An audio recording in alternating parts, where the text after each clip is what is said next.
Përmbledhja e ngjarjeve kryesore të ditës në Radio 7. VMRO merr drejtimin e qytetit të Shkupit. Komisioni Shtetëror i Zgjedhjeve në Republikën e Maqedonisë së Veriut shpalli rezultatet fillestare jo zyrtare të raundit të dytë të votimit në zgjedhjet lokale të vitit 2025 në 32 komuna të qytetit në Shkupit.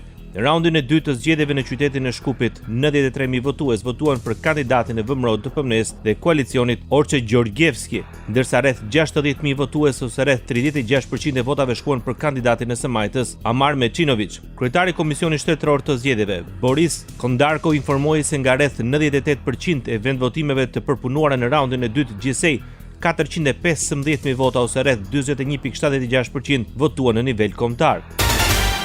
VMRO-DPMNE konfirmoi përsinë në rang kombëtar dhe në raundin e dytë të votimit për zgjedhjet vendore. Kandidatët e VMRO-DPMNE-s dhe koalicionit kryesojnë në 21 komuna.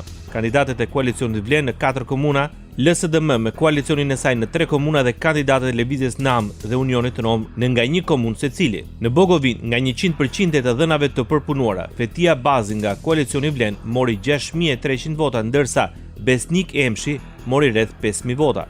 Në komunën e Dibrës fiton kandidati i vlen Fesnik Mela me rreth 4.300 vota.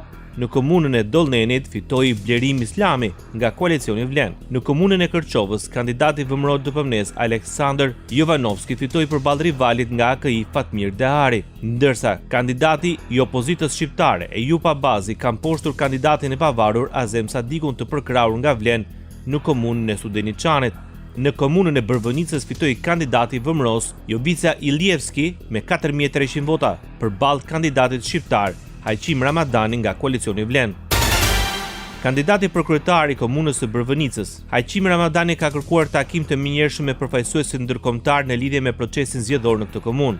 Sipas Ramadanit ka pasur paregullsi të shumta në procesin zgjedhor. Është me rëndësi thelbësore që çdo votë e qytetarëve të Bërvënicës të respektohet dhe që procesi zgjedhor të jeti drejt, transparent dhe në përputhje me standardet ndërkombëtare. Kjo kërkesë bëhet në frymën e transparencës, drejtësisë dhe respektit ndaj vullnetit qytetar, deklaroi kandidati për kryetar i komunës së Bërvënicës, Hajqim Ramadani. Lideri VMRO-DPMNE-s, Histria Mickovski, shpalli fitore dhe në Bërvënicë, duke theksuar se kundërshtari nuk arriti të triumfojë pavarësisht përpjekjeve për ndarje etnike. Nuk e meriton as t'ia përmendin emrin e atij kundërshtari, u përpoq të fitonte në emër të ndarjeve kombëtare dhe etnike, nuk ja doli. Bërvënica mbetet me kryetarin ton të komunës, ta kryeministri i Maqedonisë së Veriut, Histria Mickovski. Kryetari i BDI-s Ali Ahmeti pranoi humbjen e zgjedhjeve. Nuk kemi arritur të fitojmë garën për kryetar komunave. Ky është një mesazh kompleks që ne e pranojmë me respekt dhe përgjegjësi. Në këto kushte, ai paralajmëroi një analizë të thelluar të strukturave të partisë dhe rinovim të tyre. Qytetarët kanë treguar se besojnë në vlerat tona, në vizionin ton, por njëkohësisht kërkojnë që të rinovojmë mënyrën si përfaqësojmë këto vlera në terren. Humbja e disa pozicioneve në nivel të kryetarëve të komunave është një thirrje për të forcuar strukturat, për të ofruar më shumë me njerëzit dhe për të përmirësuar mënyrën si menaxhojmë politikat lokale. Ishte Ali Ahmeti nga BDI. Koalicioni vlen pretendon për dështim në zgjedhjet e koalicionit opozitar BDI. Të dy raundet e këtyre zgjedhjeve dëshmuan se Bashkimi Demokratik për Integrim është fshirë nga harta politike e Maqedonisë së Veriut, deklaroi nga vlen. Lëkumtesën e shpërndarë për media thuhet se pas 2 dekadash manipulime, kjo parti është ndruar në një strukturë minore, pa mbështetje dhe pa legjitimitet politik. Deri në këto momente mund të konfirmoj fitoren bindse në Tetov me mbi 5.000 vota dallim. Bindse në komunën e Bogovinës me mbi 1.400 vota dallim. Bindse në Dibër, bindse në Struk, fitoren bindse në Dollnen me 1.300 vota dallim. Këto fitore nuk janë rastësi, janë refuzimi i hapur i politikës së vjetër dhe konfirmimi besimit tek politika e re, thon nga vlen. Sipas saj, kjo votë tregon fundin e një epoke dhe fillimin e një vizioni të ri për politikën shqiptare.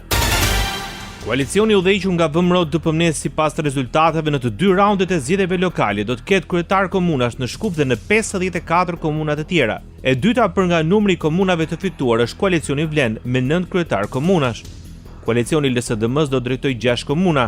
Koalicioni AKI-s 4, ndërsa Lëvizjes NAM dhe Unioni Romve do të kenë nga një kryetar komunash secila. Një komunë do të dhiqet nga një kandidat i pavarur. Në zgjedhjet lokale 2025 morën pjesë gjithsej 22 parti politike, 19 koalicione dhe 119 grupe qytetarësh, përkatësisht kandidaturat pavarura. Në 4 komuna në Republikën e Maqedonisë së Veriut, në Gostivar, Vrapçisht, Centar Zhup dhe Mavrov Rustush nuk u zhvillua votimi gjatë ditës së djeshme. Shkaku bë pjesëmarrja e pamjaftueshme votuesve në raundin e parë. Në këto komuna do të zhvillohet një proces i ri zgjedhor brenda 60 ditëve nga shpallja e rezultateve përfundimtare të zgjedhjeve lokale 2025.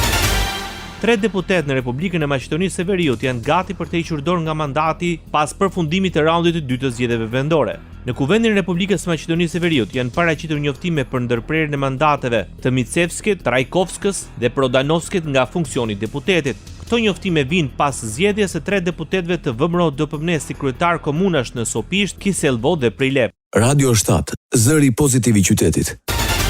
Përparimi i Kosovës në agjendën e Bashkimit Evropian është penguar nga politikat e brendshme përçarëse dhe nga ngërçi politik pas zgjedhjeve parlamentare të 9 shkurtit, pavarësisht se Kosova është e përkushtuar në rrugën europiane me nivel të lartë të mbështetjes publike. Vlerësimi vjen në një draft raport të progresit në pjesën për Kosovën për vitin 2024, të cilin e ka siguruar Radio Europa Lir. Në dokument përmendet se Kosova e ka përshtatur në mënyrë vullnetare politikën e saj të jashtme me atë të Bashkimit Evropian, çka sinjalizon përkushtim të qartë për vlerat e BE-s. Mes të tjerash në draft raport përmendet se Komisioni Evropian ka marrë hapat e parë drejt heqjes graduale të masave ndëshkuese. SPAK vijon komunikimin e akuzave për shkelje të barazisë në tendera pas marrësit pandehur të ministres së infrastrukturës dhe energjisë Belinda Balluku. Raportohet se personat e tjerë të marrësit pandehur janë Gentian Gjyli, Eralde Lezi, Erviz Berberi, Jetmira Dervishi si dhe Mirzeta Kashica. Në SPAK u paraqit dhe kreu autoritetit rrugor shqiptar, Gentian Gjyli. Në njoftimin zyrtar, prokuroria e posaçme thotë se Balluku është marrë e pandehur dhe po hetohet për veprën penale shkelje barazisë së pjesëmarrësve në tender apo ankande publike në bashkëpunim, hetim ky i bashkuar me një tjetër të nisur një vit më parë. Për zëvendës ministren Belinda Balluku e marrë e pandehur nga SPAK për shkelje të barazisë në tendera për tunelin e Llogaras, reagoi dhe kryetari i grupit parlamentar të Partisë Socialiste, Tauland Balla. Kemi qenë shumë qartë që kur nuk do të bëjmë komente mbi meritat dhe mbi çështjet që trajtojnë institucionet e drejtësisë. Këtë gjë e keni parë edhe në këtë moment dhe sa i përket edhe pyetjes tuaj, edhe ndërhyrjes nga kolegu, zyrtarisht Partia Socialiste e Shqipërisë nuk bën komente për asnjë çështje të veçantë. Partia Socialiste kërkon bashkëpunim me demokratët për zgjidhjen e çështjes së avokatit të popullit. Pas mbledhjes së grupit parlamentar, kryetari i saj Tauland Balla tha se shumica ende nuk e ka një emër. Propozimi im në emër të grupit parlamentar të shumicës është që ajo që nuk ka ndodhur këto 3 vite të ndodhi, pra qoftë në komision, qoftë në konferencë kryetarëve, apo në një tryezë tjetër si ta mendoj opozita, të ulemi dhe të zgjedhim avokatin e ri të popullit.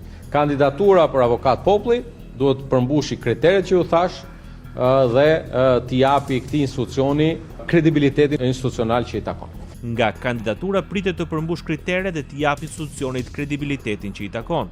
Të mos jetë deputet në legjislaturën aktuale dhe kriteret të tjera, deri sot në orën 12 të natës kanë të drejtën të depozitojnë, të shprehin interese. Për buxhetin 2026, Balla theksoi se pritet që ta përmbyllin brenda 15 ditëve të para të dhjetorit për t'u lënë mundësinë dhe bashkive që të miratojnë pjesën e tyre. Ish kryeministri Sali Berisha rikonfirmoi qëndrimin e mbajtur për ngjarjen e 21 janarit 2011 ku vran 4 protestues dhe rolin e Gardës së Republikës. Pas interesimit të gazetarëve mbi rinisjen e hetimeve nga SPAK, Berisha tha se Garda veproi në përputhje me ligjin. Nuk ka patur absolutisht asnjë urdhër nga askush dhe s'do mund ta gjejnë kur se ka patur një urdhër sepse s'ka patur urdhër. Garda ka vepruar në përputhje me ligjin dhe vetëm ligjin. Ligji, lexojnë ligjin të miratuar nga mazhoranca socialiste para ardhjes sonë në pushtet. Kaq, kjo është përgjigja. Tjetër pyetje, ndër të tjera ish kryeministri demokrat sqaroi se zbardhja e çështjes është interesin e tij maksimal. Hetimi i plot dhe zbardhja e kësaj çështje është interesi më maksimal i Sali Berishës dhe Partisë Demokratike, sepse ajo ishte e qartë një agjend, ajo ishte demonstrata më e dhunshme në historinë e vendit me një agjend politike për mbyshjen e pushtetit. Bota. Presidenti amerikan Donald Trump ka bërë të ditur se për momentin nuk po shqyrton një marrëveshje që do të lejonte Ukrainës të siguronte raketa me rreze të gjatë veprimit të tipit Tomahawk për t'i përdorur kundër forcave ruse. Presidenti SBA-s u pyet nga një gazetar në bordin e Air Force One nëse po e shqyrtonte mundësinë e furnizimit të Kievit me raketat me rreze të gjatë veprimit që Zelenski ka kërkuar. Në një deklaratë për gazetarat në Washington, Trump tha se nuk dëshiron të përshkallëzojë luftën dhe se çdo vendim për këtë çështje do të merret me kujdes. Nuk po e shqyrtojmë për momentin këtë opsion, por ndoshta në të ardhmen mund të ndryshojmë qëndrim, tha Trump. Këto raketa ka rreze veprimi deri në 2500 kilometra, mjaftueshëm për të goditur objektiva brenda territorit rus, përfshirë dhe Moskën.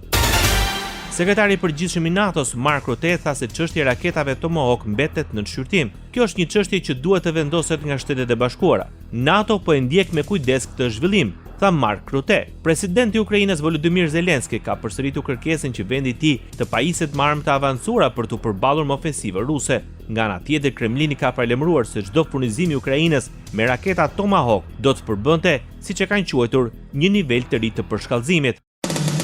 Ndoqët edicionin informativ të lajmeve në Radio 7, zëri pozitiv i qytetit.